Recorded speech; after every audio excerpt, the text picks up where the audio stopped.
Hello ma queen, ma leader, ma badass. Bienvenue sur le podcast Entrepreneur né pour impacter.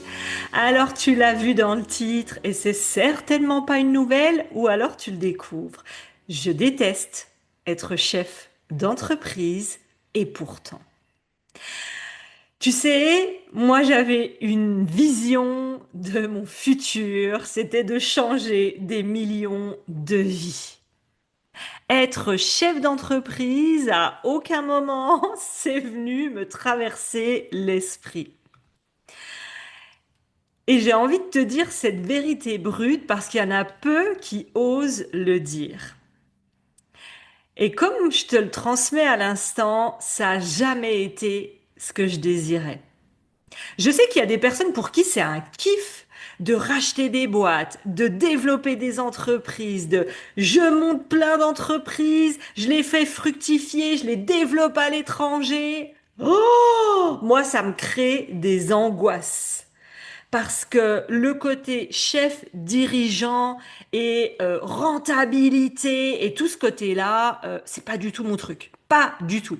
Moi, à la base, ce que je voulais profondément, viscéralement, c'était aider, transformer, apporter l'indépendance et la liberté financière aux femmes pour qu'elles n'aient plus à subir et qu'elles aient une vie choisie, libre et jouissive.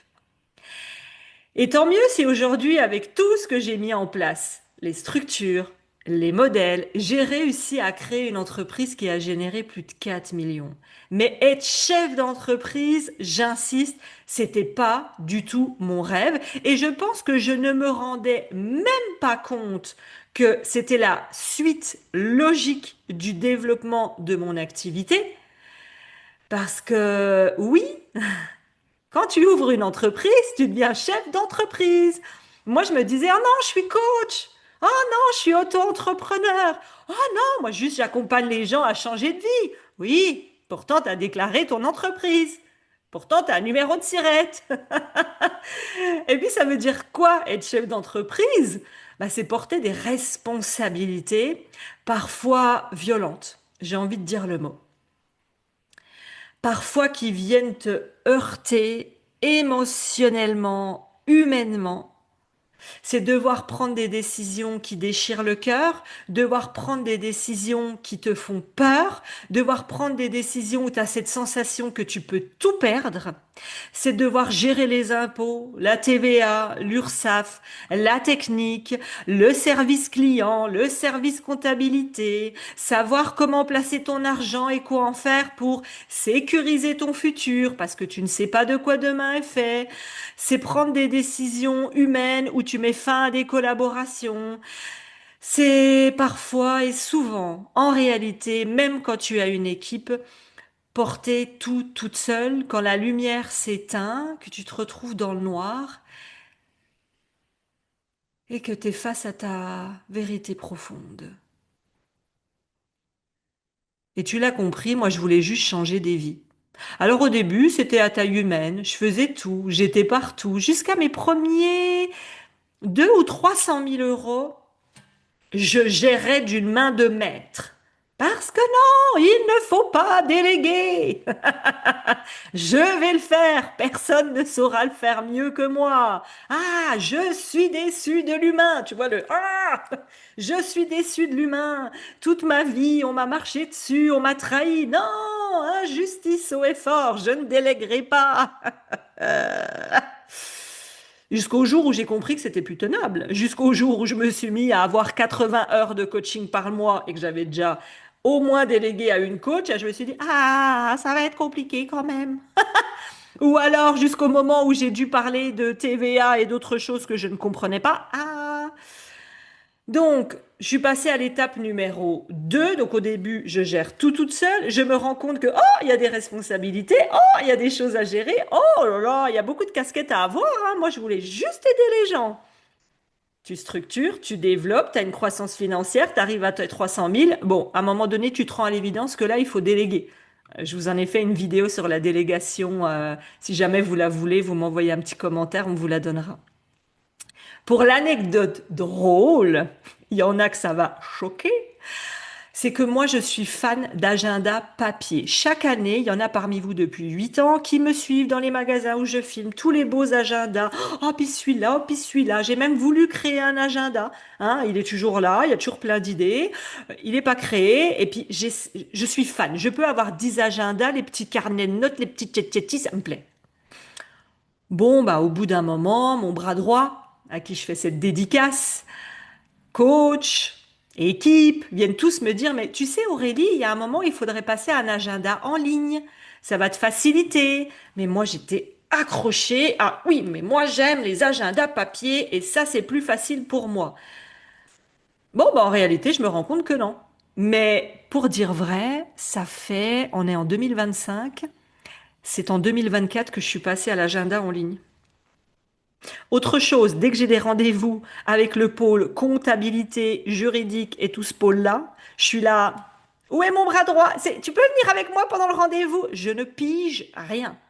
Oui, mais tu récupères de la TVA, donc si tu l'enlèves là, oui, mais ton centre de formation, oui, mais tu sais, et la double TVA selon le pays de la personne. Et moi, je suis là. Alors j'avoue, je le dis honnêtement, parfois, ce que je ne devrais pas, c'est que je subis. Oui, dans tout ce qui est administratif, comptabilité, je subis. Oui, c'est vrai. Ma comptable, je pense qu'elle en peut plus de moi. Régulièrement, je lui dis, mais j'ai pas compris ça. C'est comment? C'est à quel moment? Elle doit se dire, mais la fille, ça fait quand même 50 fois que je lui répète. Ma bras droit, elle pourrait le dire, 50 fois, elle m'a répété les mêmes choses. Mais vraiment, j'ai cette urticaire de, oh, ces sujets-là, je peux pas, et je sais pas, ça rentre pas. Pourtant, je me forme à outrance, j'écoute des milliers d'heures de contenu, de podcasts, de développement personnel, de stratégie. Je peux suivre 10 formations en même temps. Tu me parles de compta, chiffres, TVA, URSSAF, je suis là. Hein? Qui, qui me parle? Et qui? Ah non, je suis pas là. Non, je suis pas là. Ouh là, ouh, demandez à la voisine, je suis pas là. Par contre, je vais quand même mettre un petit guillemet ici. Ça m'a valu cher. C'était pas prévu que j'en parle et ça me vient d'un coup. Et moi, c'est OK d'aller dans les vraies vérités et de pas faire comme si tout allait bien. Ça m'a valu très cher, il y a à peu près 3 ans de ça, parce que je ne voulais pas gérer, j'ai promu quelqu'un de mon équipe où c'était pas sa compétence, hein, je préfère être claire, elle avait une super haute compétence. Puis vu qu'elle était un peu dans la mine, les papiers, je lui ai dit, bah tiens, ça te dit pas de me tenir les chiffres, les tableaux d'entrée, de sortie. Et en fait, il y a eu des grosses erreurs. Et je me suis retrouvée avec un trou de 20, 30 000 euros. Donc je prenais des décisions sur des tableaux financiers de est-ce que je peux investir en pub? Est-ce que je peux me payer une nouvelle formation? Est-ce que je peux... sur des chiffres qui n'étaient pas bons. Et ça m'est arrivé 2 fois. Comme ça, je vous le dis en toute transparence, parce que les tableaux n'étaient pas tenus par des personnes dont c'était la compétence, parce que j'ai voulu dire qui me parle? Ah non, moi je vérifie juste la fin de ce que tu as fait, mais pas le reste. Ouais. Mais pour moi, déléguer n'exclut pas le contrôle et je pense, encore aujourd'hui, je l'assume, qu'il y a trop d'endroits dans mon entreprise que j'ai laissé aller parce que pour moi, et c'est peut-être une croyance, on ne peut pas être partout. J'ai un bras droit, j'ai une équipe, chacune est responsable de son pôle. Si moi je commence à savoir tout, mais je pète une durite. C'est-à-dire que, par exemple, mon bras droit, elle est au courant. Elle est au courant des financements, de la comptabilité. Elle est au courant de tel client a eu tel problème. Moi, on vient me voir en réunion, quand on fait des réunions de décision, sur des cas particuliers ou des besoins nécessaires. Mais vous imaginez si on me dit, ah, ben, il y a tant de personnes où leur carte, elle n'est pas passée. Mais elle a dit qu'elle ferait ça. Elle a dit, je peux pas, je vais péter une durite. Et est-ce que j'ai besoin de savoir ça plus, enfin, ma croyance, c'est si j'en sais trop sur tous les petits détails de l'entreprise, je ne suis plus dans mon énergie haute, je ne suis plus dans une fréquence d'inspiration, de transmission, de haute. Je suis plombée par ces putains de sujets qui me fatiguent. Je suis entre deux, donc voilà, pour être honnête, en ce moment, je me dis, c'est vrai qu'Aurélie, ça fait à peu près 3, 4 ans, j'ai laissé aller beaucoup de choses en me disant, bon, ça, j'ai pas besoin de le savoir, ça roule, ça tourne. Ouais, mais le jour où une membre de ton équipe n'est plus là, le jour où X ou Y, il y a des choses que je sais pas. Il y a des choses que je sais pas et je m'y intéresse pas. Et voilà, j'ai vraiment envie de plus en plus de reconnecter, même aux choses que j'aime pas, pour me dire, bah, c'est quand même ta boîte. Et puis le jour où il se passe quoi que ce soit, c'est pas les voisines qui prennent, c'est pas ton équipe qui prend, c'est toi. C'est toi et ta boîte. C'est toi et ta responsabilité. Voilà ce que j'avais envie de transmettre. Autre point, c'est que moi, je faisais des docs sur Word où j'écrivais plein de choses à tout le monde. Sur Slack, qui est notre canal de communication d'équipe, donc c'est comme un WhatsApp. Moi, j'envoyais, ah, ce serait bien que tu fasses ça. Ah, ça serait bien qu'on fasse ça. Je balançais mes idées comme ça. Ouh. Et un jour, l'équipe est venue me dire, on va se structurer, non? Tu sais, il y a Asana qui existe. Il y a Notion. Tu sais, ça a beaucoup de bénéfices. Je crois qu'on en a parlé pendant 2, 3 ans aussi.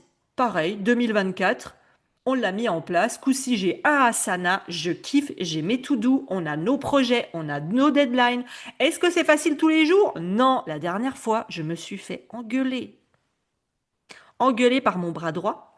J'étais avec Alice, une autre membre de mon équipe, et on était sur un projet. Et nous, quand on est les deux, oh là là, on fait n'importe quoi. On est là, ouais, on va faire ça, on va faire ça. Ouais, on va changer le monde. On est dans une énergie complètement what the fuck. Et puis on s'est mis à créer des trucs sur Asana.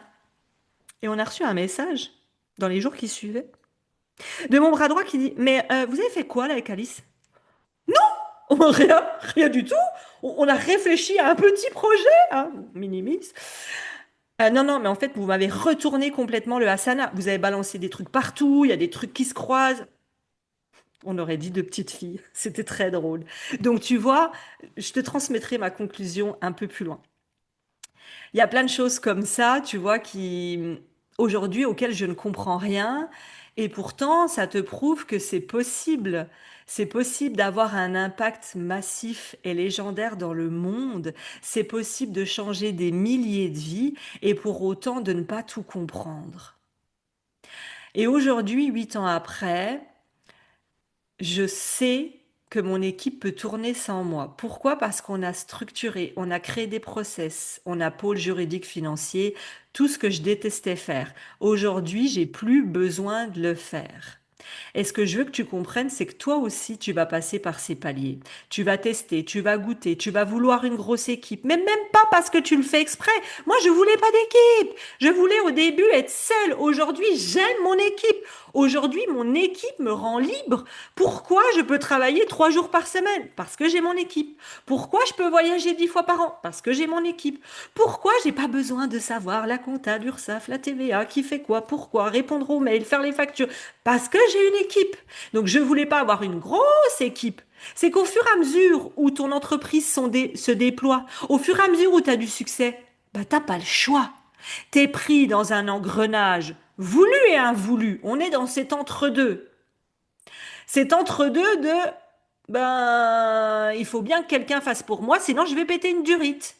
Donc on développe, on délègue. Et jusqu'au jour où, bah, tu te retrouves avec une grosse équipe. Et moi, ce qui m'est arrivé, c'est que ce jour-là, je me suis rendu compte que je passais beaucoup plus de temps à manager, à micromanager, à micro-contrôler, à vérifier, à valider, à expliquer qu'à coacher. Et tu sais quoi? Bah, c'est OK. Il y a des gens qui regardent ça de loin et qui se disent, au cas où peut-être toi, ouais, tu vois, tous ces entrepreneurs connus et reconnus sur les réseaux, ils font la course aux millions, ils ont embauché plein de monde et maintenant ils finissent en burn-out. Et moi, ça m'est arrivé à mes débuts de penser ça une fois. Et je me souviens d'une entrepreneur qui m'avait un peu remis à la place, à ma place, comme je suis en train de le faire là, c'est que oui, il y a des entrepreneurs qui courent en millions et tant mieux, et c'est leur choix, et moi je les félicite parce que ça demande de tenir des putains de fréquences pour réussir à faire ça. Et c'est pour ça qu'il n'y a pas 50 000 entrepreneurs qui réussissent. C'est pour ça que dans les 3 premières années, il y a 8 entrepreneurs sur 10 qui vont fermer et qui vont jamais vivre de leur business parce que c'est difficile. Émotionnellement, mentalement, physiquement, humainement, c'est difficile. Mais tu vois, sous prétexte que tu vois d'autres personnes arriver à Elles ont fait la course à l'argent. Bah, je suis désolée, moi dans mon cas, c'est pas la course à l'argent. Et pourtant, j'aime l'argent. Je veux gagner une abondance d'argent. Oui, pour servir le monde. Oui, pour participer à des causes, mais aussi pour me faire kiffer. Alors moi, je suis dans des vérités brutes et on se le dit. Le mais non, ça doit servir une BA. Mais non, ça sert que le monde. Non, j'aime voyager. J'aime kiffer. Je mérite de me payer en priorité parce qu'il y a des entrepreneurs, je vous le dis, que je connais, qui ont des gros business et qui se payent pas pour payer leur équipe ou pour servir leurs clients. Et ça, vous dites que c'est une course aux millions? Alors non. Oui, il y en a oui, et c'est que ça, et c'est OK. Mais moi, je veux vraiment défendre ces entrepreneurs que je côtoie au quotidien, qui font des milliers d'euros. Je les côtoie et je vous jure que quand je les vois, les yeux dans les yeux, les vérités dans les vérités, me dire je veux tellement aider ces gens, mais aujourd'hui je suis fatiguée. Ou oui, mais si je paye pas l'équipe et je peux pas. Vous vous rendez pas compte de ce qui se cache derrière cette idée de millions. J'ai beaucoup d'entrepreneurs que je connais, que vous suivez aujourd'hui sur les réseaux, qui sont reconnus, que vous voyez heureux en façade et qui souffrent. Oui, bah dans ce cas-là, pourquoi ils souffrent? Ils ont qu'à arrêter. Hmm. Mais si aujourd'hui je te disais que tu as un business qui marche, tu as une abondance de clients, ça prend de l'ampleur, tu as de l'impact, sois honnête avec moi, sois honnête avec toi. Tu refuserais tout ça? Sous prétexte que tu ne veux pas gérer une équipe, sous prétexte que, ouh, c'est pas bien, c'est vilain de générer beaucoup d'argent. Mais c'est pas ça le moteur qu'on a. Tu crois que si c'était que pour de l'argent, on le ferait? Le moteur qu'on a, c'est de changer des putains de vies. C'est pour ça que je me lève le matin. Parce que l'argent, ça t'amène où? Tu te payes les plus beaux voyages, t'es en voyage et au bout d'un moment, tu fais quoi? Tu t'es payé 50 spas, tu t'es payé les hôtels 5 étoiles, et alors? La vie n'a pas de sens. Ces entrepreneurs avec qui je discute au quotidien, je vous jure, je dis pas tous, il y en a, c'est les millions, point, pas d'humains, pas de... Et c'est OK. Ceux que je côtoie, combien de fois ça m'a fait mal au ventre quand ils vivaient des difficultés. J'ai vu des entrepreneurs pleurer de me dire, et moi-même je l'ai fait, je peux pas arrêter cette personne dans mon équipe. Elle m'a été fidèle depuis le début. Oui, mais aujourd'hui, est-ce qu'elle t'honore? Aujourd'hui, est-ce qu'elle te fait évoluer? Ben non, elle me coûte cher, j'arrive même plus à me payer, elle fait des erreurs partout. J'ai vu des entrepreneurs chialer, putain de merde. Je suis désolée, je me révolte et vous allez dire, mais pourquoi elle s'excite comme ça, l'autre? On était bien partis, on s'était sympa. Ça me fait mal au ventre, je vous jure, ça m'émeut même de dire, mais je voudrais que le monde entier y voit ce qu'on traverse quand on est chef d'entreprise. Je voudrais qu'on voit combien parfois on souffre. Et encore une fois, vous dites, arrête. Mais est-ce que toi, t'arrêterais si t'arrivais à changer des milliers de vies? C'est en nous. C'est en nous. Et je te jure qu'il y en a plein qui se payent pas. Donc encore une fois, la vérité brute, c'est que oui, on s'est fait prendre à notre propre jeu auquel on a contribué chaque jour. On a voulu impacter, on a voulu changer des vies et on a réussi. Mais cette réussite, elle nous demande des choix et des sacrifices. Des périodes où tu te demandes, mais putain, mais pourquoi je fais ça? Je me suis perdue. Pourquoi je souffre? Moi, je me suis déjà dit, et je le dis, et je sais que mon équipe écoute mes épisodes, et je suis OK. Je me suis déjà dit, mais merde, je vais arrêter avec tout le monde, je vais reprendre 5-6 clientes par mois, j'aurai le même chiffre d'affaires personnel, je me paierai le même salaire si je reprends 5-10 clientes par mois et que je coach, qu'aujourd'hui d'avoir la grosse entreprise que j'ai. Oui, j'y ai pensé. Oui, j'ai pensé à me dire, mais tu sais quoi? Moi, j'aime coacher, c'est ma vie. Ok, bah tu sais quoi? Je vais aller dans des programmes d'autres entrepreneurs et ils vont me payer pour coacher. Et ça aussi, je l'ai déjà entendu. Ah oui, mais moi, tu sais, les décisions qu'elle prend, je suis pas en accord. Tu sais comment elle a fonctionné avec son équipe, je suis pas en accord. Oui, mais moi, j'aurais pas fait comme ça. Oui, mais toi, tu n'es pas chef d'entreprise comme je l'entends. Parce que pour moi, et encore une fois, je mets des guillemets, ne le prenez pas mal, aller coacher dans les espaces des autres, ce que je pense encore à faire parfois, et ce que j'ai déjà pensé faire, c'est le plus facile. C'est le plus facile. C'est pas toi qui vas t'occuper des factures, des non-paiements, de contacter la comptabilité. C'est pas toi qui vas devoir trouver les clientes, faire des challenges, amener toujours plus pour payer tout le monde. Donc moi, j'en ai marre, et je pars sur un autre sujet, je suis désolée, mais parfois j'en ai marre d'entendre les discours cachés, parce qu'on n'ose pas venir nous le dire la plupart du temps, les discours cachés de «Oh ben moi j'aurais pas fait ça, oh ben moi je gérerais ma boîte comme ça». Ben fais-le! Sois chef d'entreprise et une équipe, ramène 7 salaires tous les mois en plus du tien, ou 10 salaires, ou 15 salaires en plus du tien autour de toi, et là tu pourras dire «Ah, j'aurais pas fait comme ça». Je suis un humain. Je suis un humain. Oui, des erreurs, j'en ai fait. Oui, pas des regrets. Non, vous voyez, en le disant, j'ai eu un arrêt. J'ai pas de regrets parce que j'ai fait avec ce que j'avais au moment où je l'avais. Moi-même, je me suis fait des fois rouler dessus par mon business. Moi-même, des fois, je me suis fait rouler dessus par des membres de mon équipe. Moi-même, des fois, j'ai fait les mauvais recrutements, les mauvais choix, les mauvaises transmissions. Moi-même, j'ai pas communiqué de la bonne façon. Je suis un humain.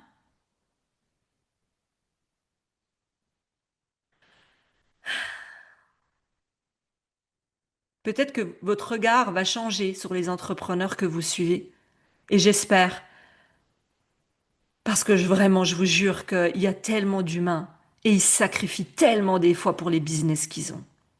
Je me souviens d'une entrepreneur dans une soirée coaching et je pense qu'elle se reconnaîtra, une experte en technique qui me dit, ah non, mais je lui dis, écoute, là, faut que tu délègues parce que tu vas finir épuisé, complètement épuisé.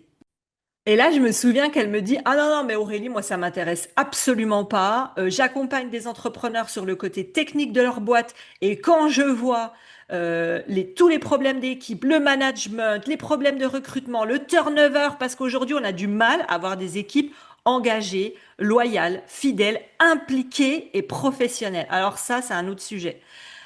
Donc elle dit, oh non, non, moi, surtout pas. J'ai vu trop de clients souffrir. Oh non, non, moi, je le fais pas. Bah ouais, mais en fait, je pense que c'est une erreur. C'est bien d'entendre ce qu'ont vécu les autres, c'est bien d'en prendre des leçons, mais je pense que sans que tu aies goûté, tu peux pas savoir.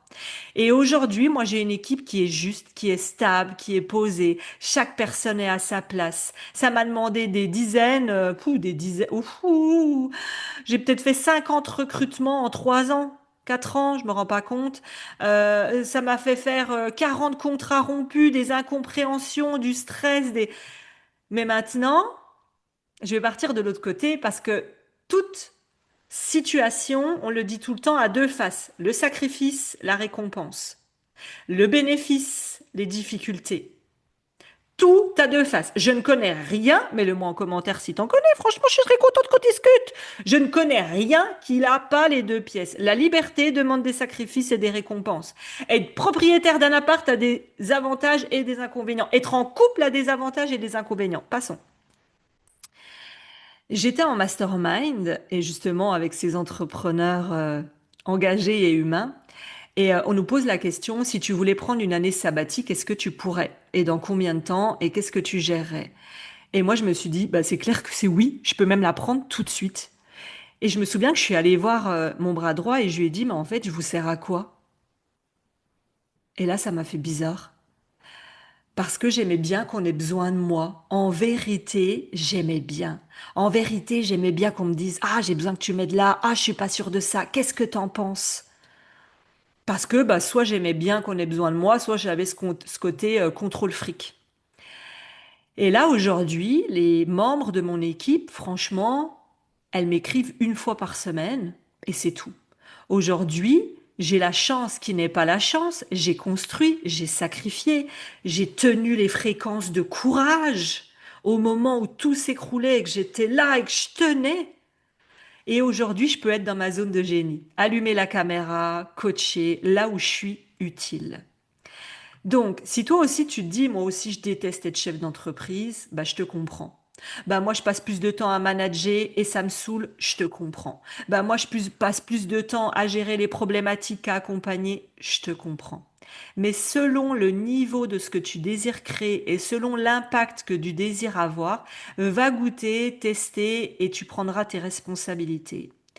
Ou bien reconnais aussi ce que tu ne veux pas et revenir à quelque chose de plus simple. Et ça aussi, c'est OK. Ce qui compte, c'est que tu te choisisses toi, parce que c'est toi qui transforme des vies.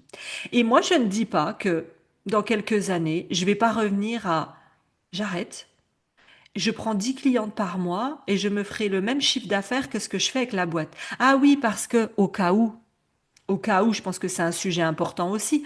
Quand vous vous dites, ouais, mais celle-là, elle génère des millions. Oui, mais c'est pas des millions dans sa poche. Ce n'est pas des millions dans sa poche. Quand tu payes 7 salaires, quand tu dois sortir, ben là je suis pas sur le tableau, mais allez, imaginons, je dois sortir 20 ou 30 000 euros de charges tous les mois. Ça veut dire que sans payer certaines choses, c'est 30 000 euros obligatoires que je dois générer pour toute l'entreprise. Les outils, la com, les équipes, les salaires. Donc tu comptes 30 000 euros fois 12. Et je parle que des obligatoires. Je parle pas quand on met, je sais pas moi, 100 000 euros de pub, donc tu rajoutes 100 000. Je ne parle pas de l'URSSAF, de l'impôt. Ça aussi, il faut le comprendre. Donc tu sais qu'il y a beaucoup d'entrepreneurs qui n'ont pas des salaires mirobolants et pourtant qui génèrent des milliers d'euros. Et encore une fois, on me dirait, bah à quoi bon? Parce qu'on veut changer des vies. On veut créer un mouvement.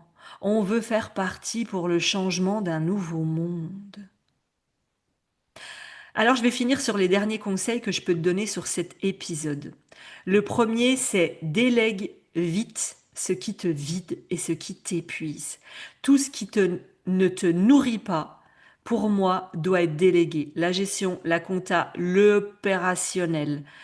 Parce que de vouloir être partout, tu es en train de t'épuiser. Tu passes des heures à être sur des choses qui te mettent en énergie basse et tu n'es pas là en train d'accompagner ou de te rendre visible ou de vendre. En deux, structure ton entreprise comme un projet à ton image. Pas besoin de copier les autres. Tu peux créer ton modèle simple, rentable, avec deux personnes, trois personnes, une personne, et ça te suffira peut-être. Va goûter, va essayer. Moi, il m'a fallu des caps de je suis seule, je gère tout jusqu'à 300 000, de 300 000 à je ne sais plus. Mon premier million, j'ai eu jusqu'à 15 personnes dans l'équipe. Premier million, deuxième million, on est revenu à 5. Après, on est remonté. En fait, je goûte. J'y vais. Oh, ça, on n'a plus besoin. Oh, ça, c'est trop. Oh, ça, c'est trop lourd à gérer. Oh non, trop de monde, j'ai plus envie. On redescend. Ah, on est redescendu, mais un peu trop bas. Une ou deux personnes de plus. Ah, et aujourd'hui, je me sens totalement libre, quoi. Je peux prendre une année sabbatique et elles sont là. Ben, on n'a pas besoin de toi. Et vous savez, ça venait toucher mais qui je suis quand on n'a pas besoin de moi? Ça venait toucher mon ancienne identité. Et aujourd'hui, j'accepte. J'accepte de dire qu'elles sont super. Elles sont chacune à leur poste. Je suis enfin dans une équipe qui me correspond, mais aujourd'hui, en 2025, ça se trouve, dans 2027, je te fais un été épisode et je te dis totalement l'inverse. Mais aujourd'hui, on a trouvé notre équilibre. Elles sont toutes dans leur zone. Elles font ce qu'elles ont à faire et moi, je suis juste là en, même pas un chef d'orchestre, quoi. Je suis juste là pour transmettre, quoi. Et c'est grâce à elle que je peux transmettre. Ensuite, numéro 3, de faire le deuil de vouloir tout maîtriser. On l'a déjà dit, c'est tu ne peux pas tout faire. Tu ne peux pas tout décider, tout contrôler, tout savoir, tout gérer, tout toucher, au risque de finir en burn-out. Autorise-toi, numéro 4, à changer de cap. Tu peux revenir à une offre one-one, à un groupe plus restreint, à une activité plus simple, à coacher chez les autres et à plus avoir ton entreprise. Ça ne veut pas dire que tu régresses, ça veut dire que tu t'écoutes et que tu t'alignes à cette nouvelle identité, cette nouvelle ADN de cette leader en 2025. Et surtout, tu as le droit de changer d'avis. Ce n'est pas parce que j'ai une équipe de 10 personnes et que j'en ai plus que 7 que je suis une mauvaise personne ou que j'ai fait des mauvais choix. Je m'écoute, je bouge, je goûte, j'expérimente. Alors juste rester à regarder les autres et à dire, oh là, moi ça me donne pas envie, hein. Mais j'ai envie de te dire, rappelle-toi pourquoi tu as commencé. Est-ce que c'est pour impacter, transformer, gagner de l'argent et c'est tout et c'est OK? Est-ce que c'est pour discuter et transformer le maximum d'humains? Tout le reste, ça bouge. Accepte que tout bouge. Et oui, pour conclure, je déteste être une chef d'entreprise, mais je suis en amour pour cette équipe de cette femme qui m'accompagne au quotidien à changer le monde, un humain par un humain. Parce que chaque femme que je transforme et que j'amène à atteindre la liberté financière, elle aide à son tour des centaines et des milliers de personnes à changer. Dans le coaching love, dans la dépendance, dans la gestion des émotions, dans la formation, je suis cet effet papillon. Alors oui, je déteste être chef d'entreprise.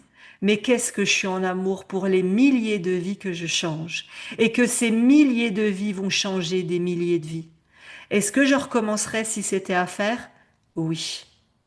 Est-ce qu'au final, je tiens mes responsabilités et mon rôle de chef d'entreprise? Oui. Parce qu'aujourd'hui, Aurélie, en 2025, accompagner des milliers de clientes à être libres et indépendantes, ça fait partie de moi. Est-ce que c'est tous les jours facile? Non. Est-ce que parfois j'ai envie de dire, merde, je me casse sur une île déserte et plus personne ne me parle, plus personne n'attend rien de moi? Oui. Est-ce que parfois j'ai douté? Oui.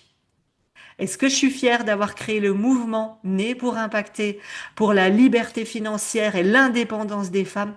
Oui. J'espère que cet épisode t'a parlé, que le coup de gueule n'a pas été trop violent, que j'ai changé ton regard sur ces entrepreneurs où on donne souvent nos émotions, notre vie, pour notre clientèle, pour notre mouvement, pour notre message. Alors voyez le monde comme il est beaucoup plus humain que ce que vous le croyez. Dis-moi en commentaire, j'ai besoin que tu me parles, j'ai besoin que tu me dises qu'est-ce qui t'a parlé, qu'est-ce qui t'a touché, qu'est-ce qui t'a fait changer d'avis, qu'est-ce qui t'a fait peur, qu'est-ce qui t'a drivé. Dis-moi ça en commentaire et surtout, comme d'habitude, un 5 étoiles et abonne-toi si c'est pas fait. Mais comment ça, c'est pas fait? Mais si c'est fait, allez, abonne-toi parce que tu sais que je donne pour vous, et ben votre force, c'est de m'accompagner, de partager les épisodes, de laisser des commentaires, de mettre des 5 étoiles. Allez, là maintenant, moi j'attends sur toi pour m'accompagner et pour m'aider à développer ce message de la liberté et de l'indépendance financière au monde. À toi de jouer.